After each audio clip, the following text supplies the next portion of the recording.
I tried my best to keep working, doing more stories to tell the truth and what was going on in Gaza.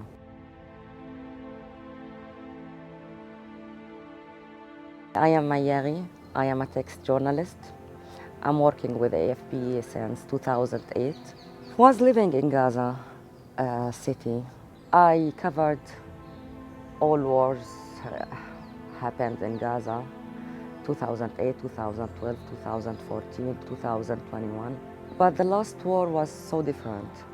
Something can't be compared to any of the previous wars. On the 7th of October, I woke up on the sound of the explosions. We have been 10 journalists in Gaza office. I was calling my colleagues and everyone I know, and no one knew anything. And then some social media videos came up showing an attack and something on the border. It was like a nightmare. I expected something big to happen, but not what we are seeing now. I stayed in Gaza City with my son for a week until the 13th of October, when the Israeli army asked people to evacuate to Rafah in the south. At that point, AFP requested us to leave to the south, and they were also coordinating with the Israeli side to let our convoy pass in a safe route. I was staying with my son and also with my sister-in-law and 2 nieces and 1 nephew. We were all living in our colleague's apartment. Around 50 persons were all living all together in very small apartment. The circumstances was catastrophe, like no water, no food, no electricity, no telecommunication. We were disconnected from the world. I was doing my best to make the balance between my responsibility as a journalist and my responsibility as a mother. I felt guilty, but I also felt like I have a duty and responsibility to keep working. And we had a message from Gaza. I was working and I kept reporting on different stories. Death were everywhere. I covered a lot of stories in hospitals, schools.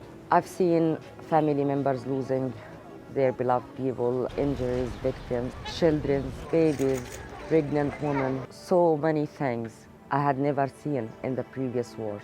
I have so many flashbacks from people who I met who were killed, for example. One of them is Dunya Abu Mhaysin. She lost her legs in a bombing during the war. 1 month later, she was killed by an Israeli airstrike inside a Nasser hospital in Khan Yunis. She finds strength to keep herself positive. She wanted to be a doctor. It was weird that I wasn't really afraid of death. I was really scared of losing somebody I love or I care about, but not of being killed. AFP's plan was to evacuate all of us, but there was an Israeli rejection for us to leave, so it took a long time. After a month, in November, my son's name was listed in the evacuation list by the Swedish embassy. I took him to Rafah border. Myself, I tried to cross with him, but I was banned. So I had to let him go with the staff from the Swedish embassy. So it was a tough moment for me, but it was also a relief as he was leaving such a place of so much violence. In the beginning, I thought that I would stay until the war ends. A few months later, I couldn't. It was very hard to me. I couldn't stay. I had to leave.